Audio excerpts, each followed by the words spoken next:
Meski jumlah anggotanya mengalami fluktuatif, namun pramuka di Banten masih tetap eksis dan mampu menarik perhatian kaum milenial. Meski teknologi berkembang pesat, namun beberapa keterampilan pramuka masih menjadi daya tarik dan dikenal di kalangan anak remaja. Hal tersebut mengemuka saat diskusi obrolan Mang Fajar bertemakan pramuka milenial di era new normal di Kantor Harian Umum Kabar Banten di Jalan Jenderal Ahmad Yani, nomor 72 Kota Serang, Selasa 18 Agustus 2020. Acara yang menghadirkan narasumber Ketua Kuartir Daerah Gerakan Pramuka Banten Muhammad Masduki itu dipandu Direktur PT Fajar Pikiran Rakyat Rahmat Ginanjar. Assalamualaikum warahmatullahi wabarakatuh. Selamat sore Sobat Kabar Banten. Hari ini kita jumpa lagi dalam acara obrolan Mang Fajar. Dan biasanya kita pagi-pagi, kebetulan hari ini kita akan berbicara pada sore hari. Pada hari ini kita akan berbicara terkait tentang pramuka begitu. Temanya adalah pramuka milenial di era pandemi begitu ya, di era new normal. Nah, hari ini tentu kita akan menghadirkan narasumber yang kompeten untuk berbicara tentang pramuka, dan hari ini kita alhamdulillah sudah hadir. Narasumber kita adalah Pak atau Bapak Haji Muhammad Masduki, Ketua Kuartir Daerah Gerakan Pramuka Banten begitu. Sobat Kabar Banten mungkin tidak asing lagi siapa Pak Masduki. Beliau adalah Wakil Gubernur Banten periode 2007-2012 ya. Saya kebiasaan memanggil beliau kakak karena sama-sama pramuka. Jadi Sobat Kabar Banten tentu saja saya akan memanggilnya kakak, dan beliau ada panggilan akrabnya Pak Enduk begitu ya. Untuk lebih enaknya kita akan buka masker karena saya berjarak. Ini pun bagian dari protokol yang normal, dan mungkin nanti juga Pak Enduk kalau kita bicara akan membuka masker begitu. Sobat Kabar Banten, seperti kita tahu, pramuka adalah salah satu organisasi yang mungkin terbesar di Indonesia anggotanya begitu, dan pramuka juga tentu punya undang-undang sendiri. Dan oleh karena itu kita ingin tahu sejauh mana eksistensi pramuka hari ini di era milenial dan di era new normal begitu. Dan kira-kira itu Kak yang nanti akan kita bicarakan. Mudah-mudahan nanti kita ngobrol santai saja. Dan oleh karena itu saya ingin bertanya yang pertama tentang kabar pramuka di Banten saat ini secara singkat. Sebetulnya bagaimana kabar pramuka di Banten Kak? Silakan Kak. Baik, terima kasih. Yang pertama saya ingin menyampaikan terima kasih atas undangan kepada kami untuk bisa ngobrol bareng di Mang Fajar ini. Pertanyaan yang disampaikan oleh Kak Ahmad tadi, saya bersyukur bahwa pramuka di Banten ini tetap eksis, dan tetap berperan dan berusaha untuk memerankan diri sesuai dengan fungsinya, termasuk di kesempatan kondisi saat COVID-19 ini. Kami tetap berupaya untuk tampil turut membantu pemerintah untuk bagaimana agar bisa menanggulangi masalah COVID-19 ini. Dan alhamdulillah banyak kegiatan-kegiatan yang kami lakukan, termasuk kegiatan-kegiatan yang mungkin sementara ini agak terlalaikan, tapi minimal di lingkungan anggota pramuka itu sendiri, paling tidak bagaimana anggota pramuka bisa menjaga diri untuk melaksanakan petunjuk-petunjuk dari pemerintah tentang cara penanggulangan dari COVID-19 itu. Ya, terima kasih. Sobat Kabar Banten, ternyata pramuka di Banten masih eksis kalau kemudian teman-teman belum pernah mendengar ceritanya begitu. Dan hari ini kita akan mengupas banyak terkait soal pramuka di Banten begitu. Selanjutnya Kak, saya ingin tahu, karena di beberapa daerah atau mungkin di daerah nasional ada suara-suara yang memang mungkin seolah-olah minat pramuka itu turun begitu.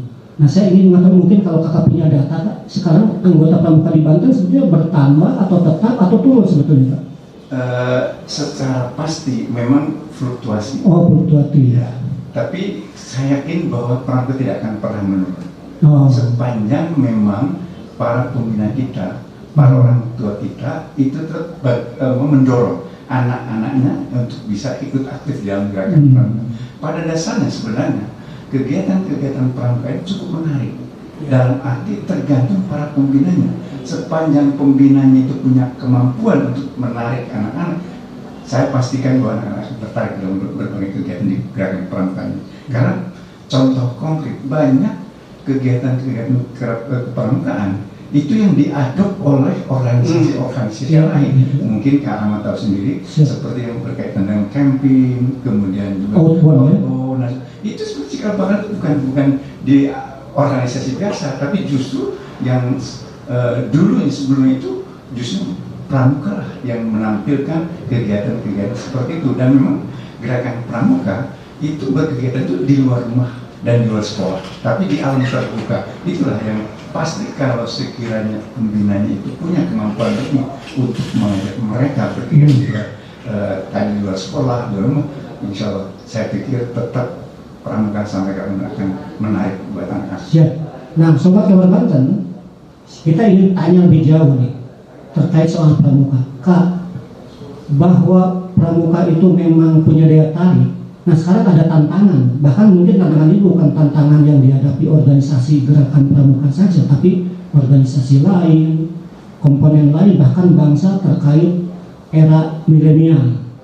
Nah, menurut kakak, sebetulnya dengan era milenial ini, bagaimana pramuka bisa menghadapi kondisi ini, Kak? Karena mungkin akan menghadapi tantangan yang beda. Kita contoh kecil saja, Kak. Kalau dulu kan kita ada cara mengukur atau lokasi, atau misalkan kita mencari arah, mengukur tinggi pohon segala macam. Nah, sekarang kan sudah banyak teknologi. Nah, apakah dengan perkembangan teknologi ini kegiatan-kegiatan pramuka menjadi tergerus, atau mungkin pramuka harus adaptasi? Sebenarnya sejauh mana sih menghadapinya begitu, Pak? Yang sudah dilakukan oleh teman-teman para pembina itu tetap harus menyesuaikan dengan kondisi. Jadi kalau sementara sekarang ini teknologi itu sudah jauh melesat begitu, kita tidak berarti tidak mengikuti, justru kita mengikuti. Namun perlu diingat bahwa kegiatan-kegiatan kepramukaan yang dulu yang sempat diberikan kepada anak-anak kita atau adik-adik kita itu tetap harus dipelihara. Contoh umpamanya yang berkaitan dengan masalah Morse, semafor, itu sudah ketinggalan. Kalau dalam era komunikasi, buat apa Morse?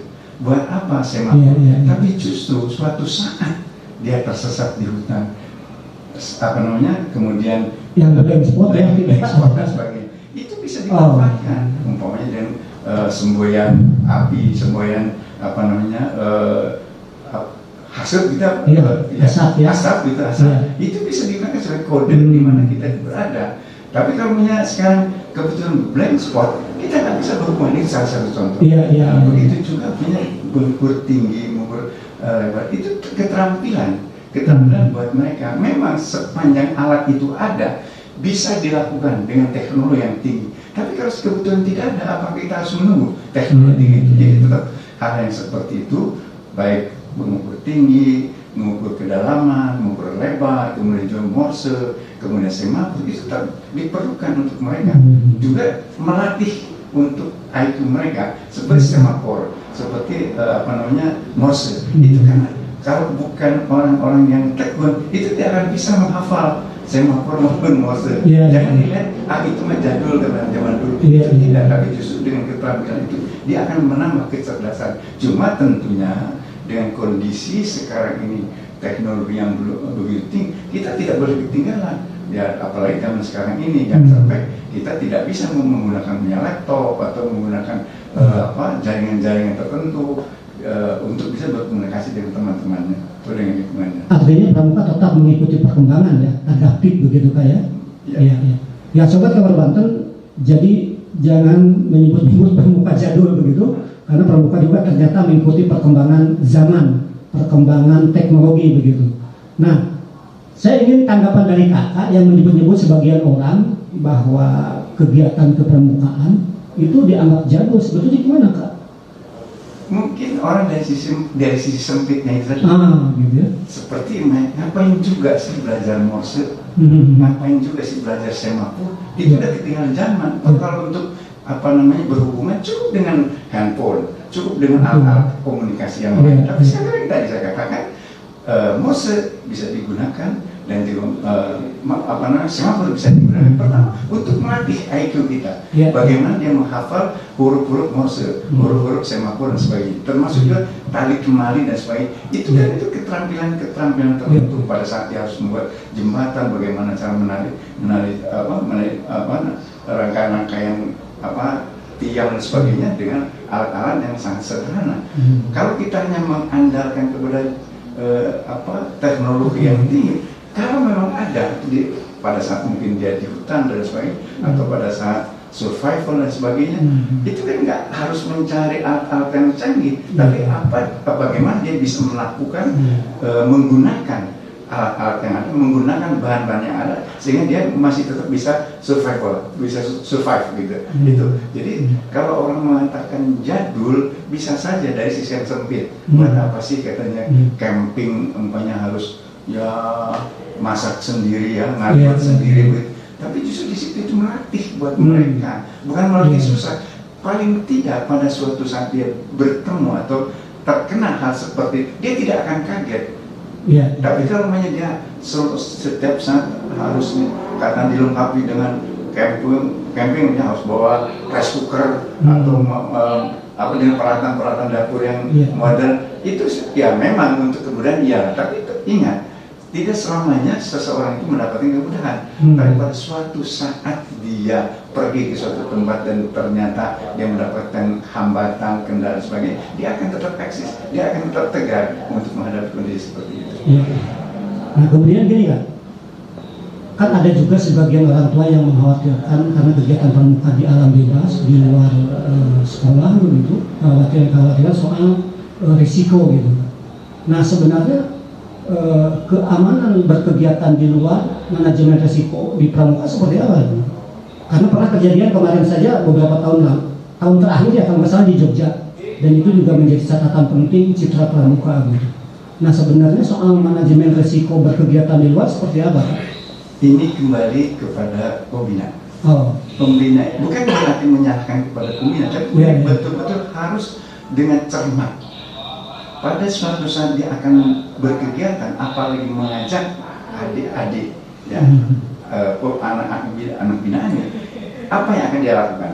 Sebelum kita melaksanakan kegiatan itu, manajemen risiko itu harus benar-benar dicermati, harus diatur dulu. Apakah ini akan terjadi sesuatu yang baik atau tidak? Itu penting. Jadi tidak bisa suatu saat kita akan pergi camping atau pergi menyeberang kali dan sebagainya tanpa didahului direncanakan oleh seorang pembina. Justru di sini peran pembina untuk mempersiapkan. Makanya kalau sudah kegiatan, sebelum kegiatan itu dilaksanakan, itu tim advance. Jadi tim pertama itu harus maju dulu, cek dulu, diteliti dulu, baru kalau sekiranya aman, itu baru dilakukan. Tapi kalau tidak aman, jangan sampai dilakukan. Itu menanggung risiko yang sangat tinggi. Jadi oleh karena itu kembali kepada para pembina.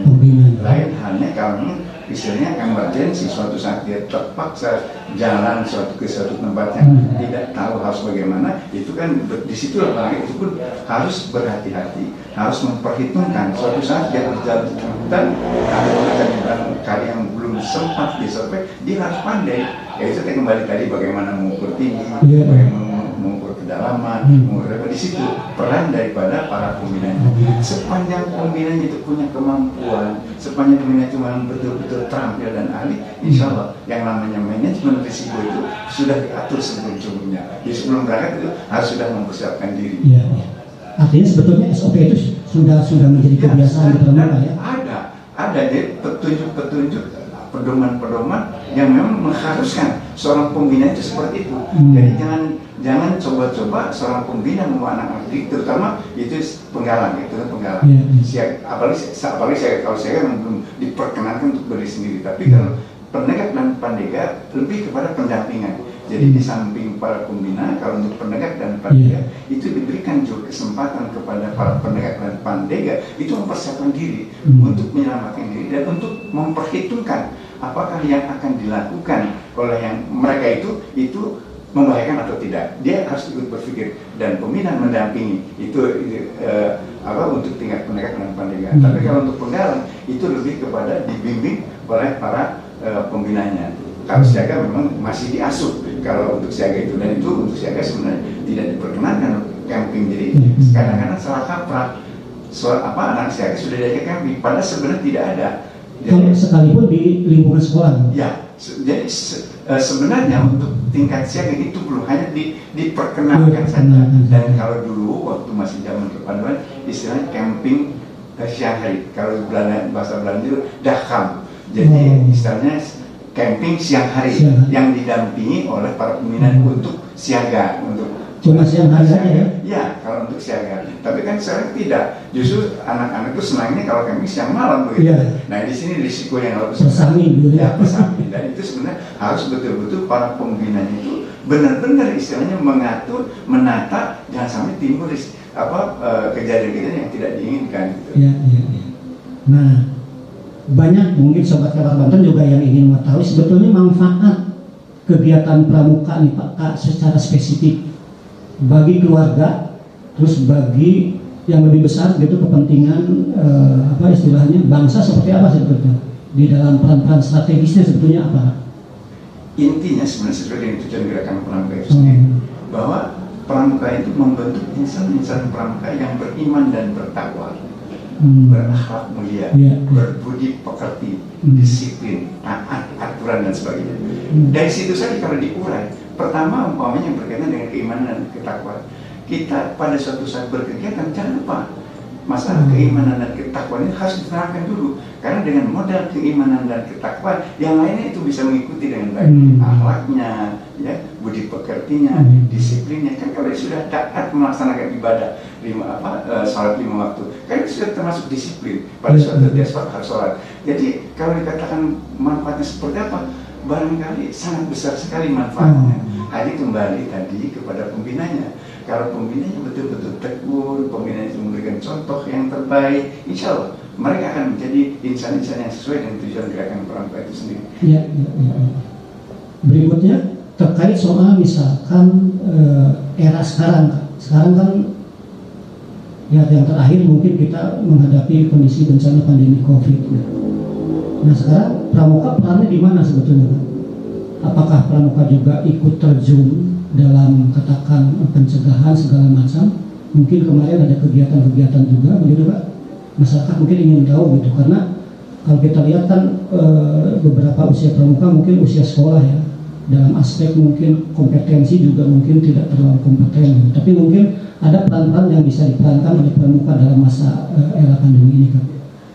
Yang sudah kami lakukan pertama, agar adik-adik pramuka, anggota pramuka bisa menjaga diri. Dia harus paham dulu apa itu dengan COVID-19 ini. Jangan istilahnya merasa maaf, kan terkadang juga ada yang ekstrim. Kita bisa takut kepada COVID-19. Itu tidak. Jadi harus ditanamkan bahwa betapa bahayanya COVID-19, dan dengan kita tahu dan mereka tahu tentang bahayanya COVID-19, dia bisa menjaga diri.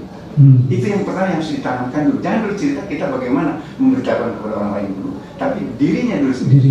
Dirinya dulu. Kalau dirinya sudah kuat, dia mencoba untuk memberikan penjelasan minimal di lingkungan kecil sampai ke lingkungan besar, di lingkungan anggota-anggota, kemudian kepada keluarga dan sebagainya. Itu supaya mereka tahu apa yang paling penting. Umpamanya sekarang yang terus pakai masker, cuci tangan, pakai sabun dengan air mengalir, kemudian juga jaga jarak. Itu saja itu kan sudah membantu, ya sudah membantu. Jadi untuk melindungi diri dan juga melindungi orang lain, dan itu yang terus kami lakukan. Nah, kemudian kepada masyarakat sendiri, alhamdulillah dari 8 kuartir cabang termasuk di kuartir daerah itu kami lakukan. Kami lakukan langsung istilahnya memberikan dukungan kepada pemerintah, membantu mensosialisasikan, termasuk juga contoh secara fisik kami membagikan masker ya yang dilakukan di kuartir daerah, kemudian juga hand sanitizer, kemudian juga ya kegiatan bantuan-bantuan sosial antara mereka yang terdampak begitu, ya seperti bantuan-bantuan makan, kemudian juga sembako, itu kami lakukan, dan itu hampir merata di setiap kabupaten kota, kuartir cabang itu melakukan seperti di di Tangerang Raya. Itu sampai memberikan makan di saat-saat tertentu kepada mereka yang memang membutuhkan. Jadi secara fisik itu dia dilakukan. Tapi yang paling utama bagaimana agar anggota pramuka itu paham dulu. Dengan paham itu dia bisa menjaga diri. Dengan menjaga diri berarti pertama dia melindungi dirinya dan juga melindungi sekitarnya, sampai dia itu memberitahukan umpamanya kalau ada yang tidak menggunakan masker, ya walaupun tidak ditegur seperti kepada seperti aparat kepada masyarakat, tapi paling tidak mengingatkan untuk supaya menggunakan masker. Kemudian juga pada kesempatan tertentu dia harus mencuci mata, mencuci tangan pakai mengalir, kemudian juga jaga jarak sebagainya. Ya pokoknya yang penting tadi jangan sampai justru pramuka bukan memberikan contoh yang terbaik, malah dia sendiri yang ikut mengacau. Jangan sampai terjadi seperti itu. Oleh karena itu penekanannya jaga diri kamu, lebih-lebih pada saat sekarang ini new normal ya. Bukan berarti normal sebebas-bebasnya, justru kembali kepada kita bagaimana menormalkan diri kita supaya kita tetap terjaga, jangan sampai istilah terkena oleh COVID-19. Iya. Jadi Sobat Kabar Banten, ternyata pramuka juga bukan sekedar menyiapkan diri, tapi kelihatan masih tetap melakukan kegiatan-kegiatan sosial ya Pak ya. Dan ini mungkin juga menjawab, Kak, sebenarnya juga ada beberapa pihak yang menilai sebetulnya makin kesini kesannya gitu, kegiatan sosial masyarakat kepramukaan relatif berkurang. Ini pendapat orang gitu. Nah ini saya ingin pendapat Kakak. Kalau dulu kan banyak segala macam kegiatan yang sifatnya ke masyarakat pramuka dilibatkan. Nah sekarang kabarnya sih agak berkurang. Apa benar atau tidak nanti Sobat Kabar Banten kita dengar dari Kak Ibu. Memang beberapa kegiatan masih ada sekarang gitu, tapi ada sebagian kalangan yang menilai sayang katanya kalau pramuka tidak eksis di kegiatan kemasyarakatan dalam berbagai hal begitu, karena punya potensi yang luar biasa gitu di bidang pendidikan dan pendidikannya. Nah saya ingin tahu dari Kakak pendapat itu sebenarnya gimana? Walaupun Kakak tadi cerita sebenarnya di masa era COVID ini pun pramuka tetap punya peran sosialnya, begitu kan?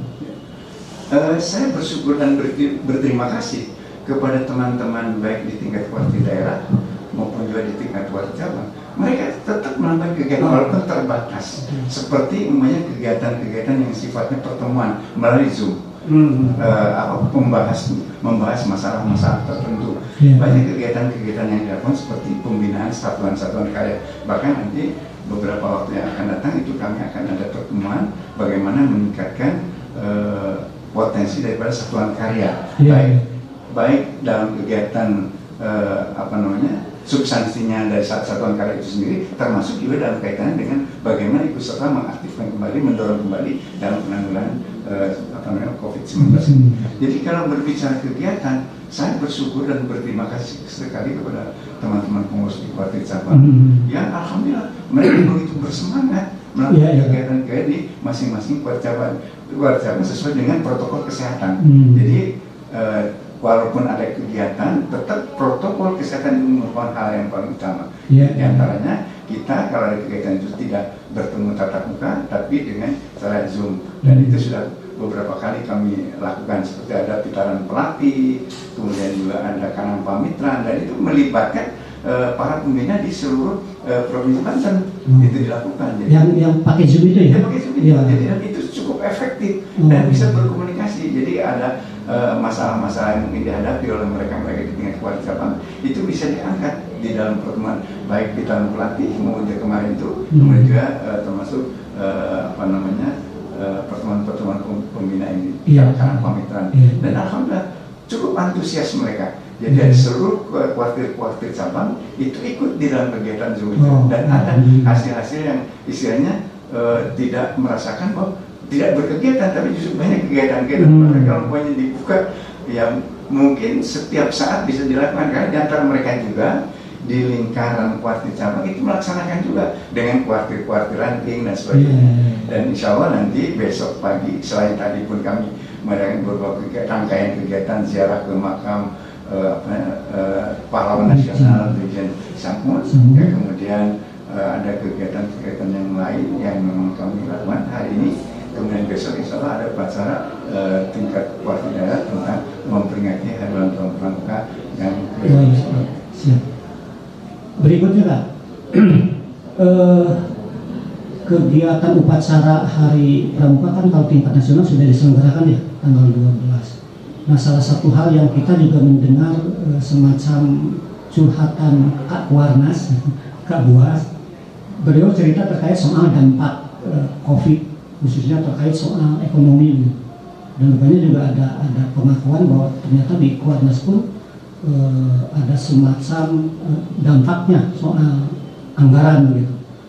Nah ini kalau di tingkat Kuarnas seperti apa Kak? Kalau berbicara anggaran relatif ya. Oh relatif. Bukan berarti kami punya banyak uang. Oh. Sama, saya kira kalau sudah berbicara masalah pendanaan, ya kita juga mengikuti kondisi. Ya mungkin pada suatu saat Kamabida kita, Pak Gubernur kita punya anggaran yang cukup, yang bisa diberikan hibahnya kepada kami, mungkin dia juga akan bisa memberikan hibah yang lebih besar lagi. Tapi kita juga maklumi dalam kondisi saat sekarang ini banyak anggaran-anggaran yang terpaksa dipangkas untuk lebih disiapkan bagi penanggulangan masalah COVID-19 ini. Namun buat kami tidak berarti bahwa dengan tidak adanya atau kurangnya anggaran, kurangnya hibah dari gubernur itu kemudian kita tinggal diam. Tidak. Kami berupaya apa yang bisa kami lakukan. Dan alhamdulillah sekali lagi respon daripada teman-teman di tingkat baik tingkat warga ranting atau juga ya di tingkat warga cabang, dan kami pun berusaha untuk tadi tetap melakukan berbagai kegiatan. Dan itu dilakukan oleh teman-teman semua dan bisa walaupun istilahnya dengan anggaran yang sangat minim. Terbatas memang. Contoh saja kegiatan seperti sekarang hari ini bisa kerja bakti di Masjid Al-Faizah, kita bisa memberikan sesuatu lah di sana. Kan kalau berbicara anggaran tidak ada anggaran spesifik bantuan untuk Masjid Al-Faizah, tidak. Tapi kami tetap melakukan itu semua. Kemudian kami juga membagikan masker, membagikan hand sanitizer. Kalau ditanya anggaran dari mana? Alhamdulillah itu tetap dengan partisipasi dari para anggota, ada semua bantuan-bantuan dari sesama, itu bisa kami demo dan kami lakukan. Termasuk juga kami alhamdulillah bekerja sama dengan lembaga-lembaga yang bisa membantu para pembina yang terdampak. Karena kadang kami prihatin memang dengan kondisi saat sekarang ini. Ya, dengan kabar kemarin ada bantuan buat pembina ya? Ya, para pembina kami ini kalau dilihat yang di daerah-daerah, saya sangat kagum dan bangga kepada mereka. Mereka itu kebanyakan yang guru-guru honorer, yang honornya itu puntat sekali, yang sangat minim, yang kadang-kadang hanya yang mungkin 500.000 sudah bagus. Ada yang 250, itu tenaga honorer, tenaga guru. Nah, itu pada saat normal. Nah, sekarang pada saat COVID, apalagi sekarang. Nah, itulah yang kami berupaya juga istilahnya bersama dengan lembaga-lembaga yang mungkin bisa memberikan bantuan seperti Basnas atau yang lain, termasuk dengan Bapak Kapolda juga yang bisa kami salurkan untuk para pembina-pembina kami yang memang terdampak. Dan alhamdulillah pada saat Lebaran kami juga bisa memberikan sesuatu kepada teman-teman pembina yang betul-betul terdampak. Jadi luar biasa kami. Nah, sekali lagi tadi kalau berbicara masalah anggaran relatif buat kami. Jadi tidak berarti bahwa pada suatu saat tidak ada uang kembali kita tinggal diam. Tidak. Kami berupaya apa yang bisa kita lakukan untuk tetap berlangsungnya organisasi ini. Organisasi pramuka kan diatur juga di dalam undang-undang ya Pak ya. Nah, kami ingin tahu sejauh mana sih sebetulnya selama inilah, bukan hanya di era COVID, sebelum COVID, terkait soal peran pemerintah di dalam pembinaan organisasi pramuka. Karena ini kan diatur undang-undang. Nah, saya ingin tahu pengalaman Kakak selama menjabat sebagai Kapolda, bagaimana sih peran pemerintah? Bukan berarti pemerintah tidak ada perhatian. Tetap pemerintah itu ada perhatian. Seperti umpamanya penyaluran hibah. Walaupun tadi saya katakan itu relatif fluktuatif. Terkadang ya mungkin agak sedikit lebih, terkadang kurangnya, termasuk pada saat ini memang dirasakan sangat kurang. Kalau berbicara kurang, pastilah kurang ya. Cuma kalau dibandingkan dengan pada saat-saat tertentu yang lalu, itu kadang-kadang memang sangat berat buat kami untuk istilahnya melakukan kegiatan-kegiatan karena kurangnya dukungan dana ini. Nah, kalau berbicara perhatian dari pemerintah, sekali lagi bukan berarti tidak ada perhatian, ada perhatian.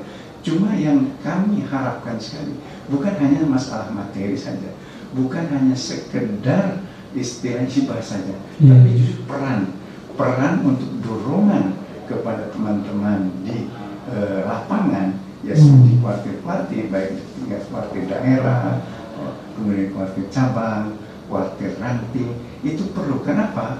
Di dalam undang-undang itu sendiri sudah jelas, dalam undang-undang nomor 12 tahun 2010 itu khusus peran pemerintah sebagai majelis pembimbing.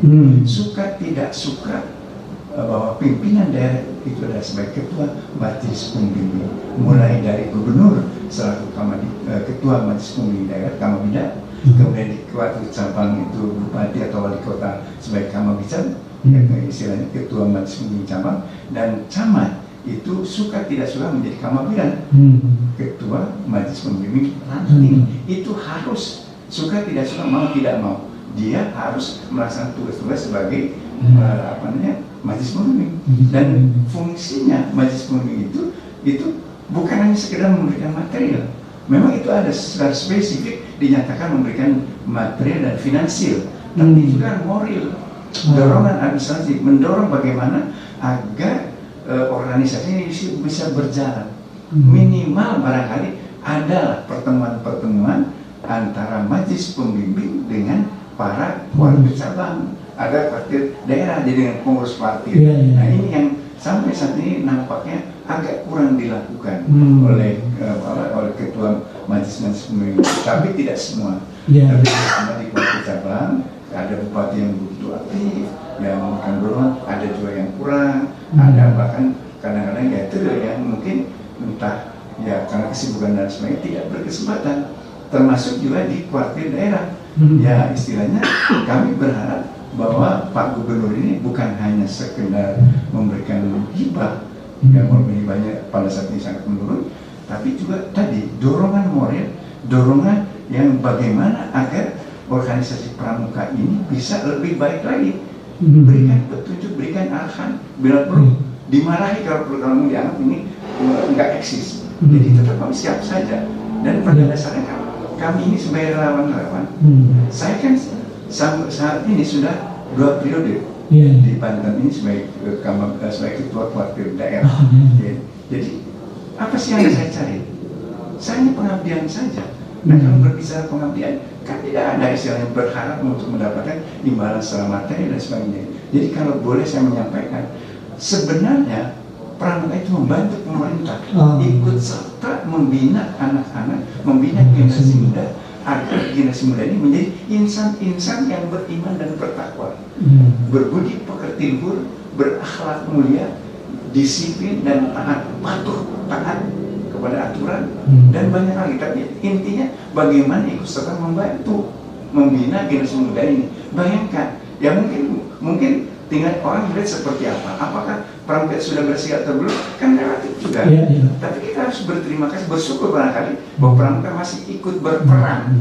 Hanya perannya seperti apa, kemudian hasilnya seperti apa. Ayo mari kita kaji bersama. Kalau kurang, apa yang kurang? Berikan istilah dorongan kepada kami. Nah, ini yang terus terang saya kalau berbicara masalah dukungan sebagainya, itu yang sangat diharapkan. Paling tidak sebenarnya ada mekanisme pertemuan antara pengurus kuartir, ya, baik di tingkat kuartir daerah dengan majelis pembimbing kalau tidak, kemudian di tingkat kuartir cabang itu bupati dan wali kota dengan pengurus kuartir. Kalau raker-raker biasanya ada undangannya, mabinya pasti, pasti itu ada undangannya, tapi kehadirannya hampir tidak pernah ada. Jadi saya selama ini belum pernah saya dihadiri yang namanya rakerda itu dihadiri oleh gubernur, belum pernah. Terus aja belum pernah. Jadi kebetulan ya memang ya kami istilahnya, ya saya sendiri dulu kebetulan sebagai wakil gubernur dan sebagai Wakamabida, ada kebetulan saya memang aktivis dari gerakan pramuka, jadi praktis saya ikut serta. Tapi selama saya menjadi ketua kuartir daerah itu belum pernah, belum pernah. Ya, dan sebagai Kamabida itu memberikan arahan pada saat semuanya ada rakerda dan sebagainya. Dan itu penting. Katakan tidak dalam rakerda pun kami berharap itu maunya ada pertemuan audiens dan sebagainya. Dan yang namanya majelis pembimbing bukan hanya gubernur, itu wakil gubernur juga wakil ketua, kemudian musbida juga wakil ketua, anggota ketua DPRD juga wakil ketua, bahkan ada sekretarisnya. Tapi sampai saat ini kalau dikatakan perannya seperti apa yang namanya majelis pembimbing, ya punten, mohon maaf, mungkin di antara mereka yang tergabung yang masuk dalam ke pengurusan majelis pembimbing pun mungkin dia tidak paham. Kenapa? Kalau paham kan mesti juga dia barangkali ikut serta memperhatikan. Tapi nyatanya sama sekali itu belum. Hanya kebetulan bahwa di antara anggota majelis pembimbing ini ada satuan karya yang memang secara spesifik dia menangani satuan-satuan karya. Contoh namanya satuan karya pariwisata. Nah itu dia berperan. Dia sebagai Kamabisaka, majelis pembimbing satuan karya pariwisata. Kepala dinasnya. Kemudian juga pertanian, ya, istilahnya, kemudian Taruna Bumi, ya, kemudian kehutanan, warna bakti, lingkungan hidup, LH. Itu memang karena memang dia, ya kalau boleh dikatakan hampir sebagai ex officio, itu ex officio dia sebagai kepala dinas dan juga sebagai ketua majelis pembimbing satuan karya. Itu ada perannya. Tapi yang namanya kalau yang saka ada ya? Ada karena mabisakanya terkadang karena secara struktural dari tingkat nasional itu diperintahkan juga untuk bagaimana dia melaksanakan kesakaan. Contoh umpamanya Saka Bakti Usada kesehatan itu perannya penting sekali dan itu cukup aktif sepanjang memang dari tingkat nasional itu kemudian ke bawahnya itu digerakkan seperti itu dalam kaitannya dengan kegiatan di Saka Bakti Usada. Itu kebetulan. Tapi yang namanya forum majelis pembimbing hampir terus terang saja selama saya menjadi ketua Korda itu belum pernah ada pertemuan antara pengurus wakil cabang, pengurus wakil daerah dengan dengan majelis pembimbing daerah. Ya kalau tadi Karawat bertanya begitu, itu apa adanya saya. Tapi tidak berarti tidak ada perhatian. Pak Gubernur selaku Kamabida dia memberikan perhatian melalui kebijakan, memberikan hibah dan sebagainya. Tapi yang namanya petunjuk spesifik ini harus begini untuk memajukan gerakan pramuka ini seperti ini. Ya ini yang sangat kami harapkan. Lain hanya dengan barangkali di daerah-daerah yang kebetulan yang ketua kepala daerahnya itu seorang gubernur. Contoh Kalimantan Sulawesi Selatan yang sekarang jadi Menteri Pertanian Pak Yassin Limpo. Oh bisa itu? Ya, dulu dia merangkap sebagai gubernur, juga dia sebagai Kamabida kan, sebagai ketua cabang, kepala daerah kayak Pak Yassin Limpo. Kemudian juga ada juga yang wakil gubernur, seperti saya dulu sempat 1 tahun itu, Kapolda. Kemudian istri gubernur, sekarang banyak istri gubernur yang menjadi ketua Korda. Itu praktis, mereka mendapat support yang luar biasa dari gubernur. Ada ya? Ya, Gorontalo, kemudian Kalimantan Selatan, Riau, kemudian ya banyak lah, ya Jawa Tengah juga. Itu ketuanya itu adalah istri gubernur. Jadi dengan ketuanya istri gubernur, ya praktis kan, dia dengan mudah untuk bagaimana menyampaikan kepada ketua gubernur sebagai suami. Nah, kayak gitu, itulah kelebihannya. Jadi barangkali ini bukan curhat ya. Siap.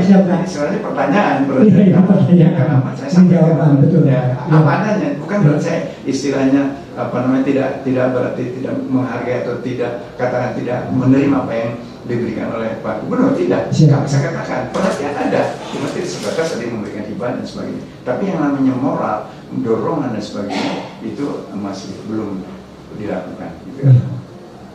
Itu kan beberapa tantangan yang mungkin saat ini sedang dihadapi pramuka. Mungkin ada tantangan lain yang kakak bisa identifikasi selain soal bagaimana pembinaan dari majelis pembimbing segala macam yang mungkin masih perlu juga digalakkan dulu. Tantangan lain nggak?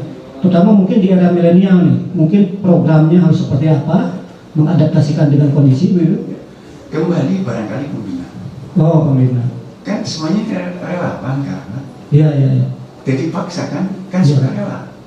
Bayangkan coba sebagai seorang guru, di samping dia sebagai guru, dia dituntut juga mengabdi di pramuka. Yang kondisinya sangat terbatas. Ingat, sangat terbatas. Terutama hal dukungan. Dan kemudian kadang perhatian dari atasannya. Contoh seorang guru kan idealnya di atas guru itu kepala sekolah. Kepala sekolah itu sebagai kamabigus. Harusnya kan memperhatikan para pembina yang aktif dan menggerakkan pramuka.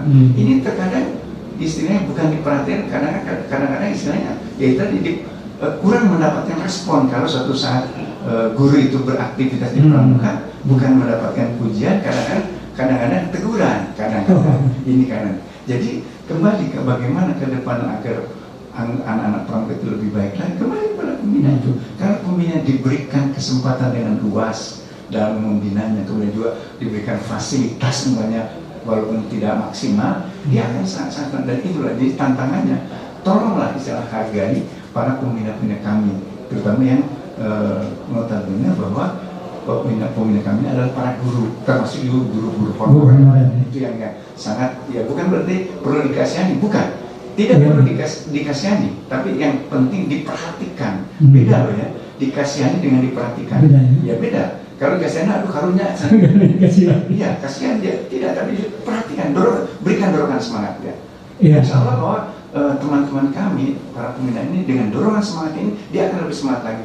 Jangan dulu bercerita, bisa memberikan sesuatu kepada yang bersangkutan. Hargailah mereka pada suatu saat mereka membina, melakukan kegiatan-kegiatan dengan anak-anak didik, dan maka tadi upaya untuk bagaimana membentuk insan-insan yang terbaik begitu. Nah ini juga tantangan apa? Banyak mereka yang sudah ikutan kursus karena mungkin karena kurang perhatian sebagainya, ini jadi agak malas-malas juga ya, karena tadi kan sukarela, lain dipuji kalahkan istilahnya tegur, kan jadi berdoa kalah jengkel. Pemerintah yang terakhir harapan saya ya tentu tadi yang saya katakan, tolong diperhatikan saja, diperhatikan, diberikan petunjuk bimbingan supaya kami yang mengabdi di pramuka ini, termasuk para majelis pembimbing di setiap level, di provinsi, kabupaten, kemudian perwakilan itu tolong berikan, cukup ditanya saja. Contohnya di kecamatan, camat suka tidak suka, dia sebagai kamabiran, ketua majelis pembinaan tim. Terkadang hanya pada saat perlu saja, umpamanya ada kegiatan pramuka diusulkan, tapi seperti apa pramuka tidak pernah ditanya. Nah ini harapan kami, Pak Camat, tolong tanya, ya pramuka apa saja kegiatan. Dengan ditanya saja, mereka akan bersemangat. Begitu dengan kuartir Sabah, dan juga termasuk di kuartir daerah. Kak Warda, naon baik gawe nate. Artinya pramuka akan tetap eksis ya Pak? Ya. Begitu Sobat Kabar Banten, hari ini kita sudah sampai pada acara terakhir obrolan kita dengan Fajar terkait soal pramuka milenial di era new normal begitu.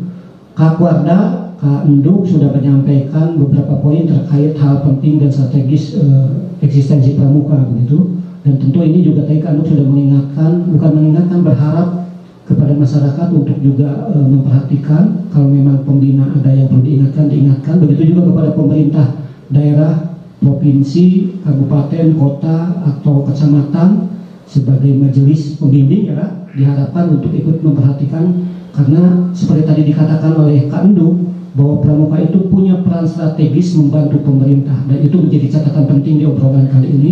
Terima kasih kepada Sobat Kabar Banten yang sudah ikut mendengarkan. Wassalamualaikum warahmatullahi wabarakatuh.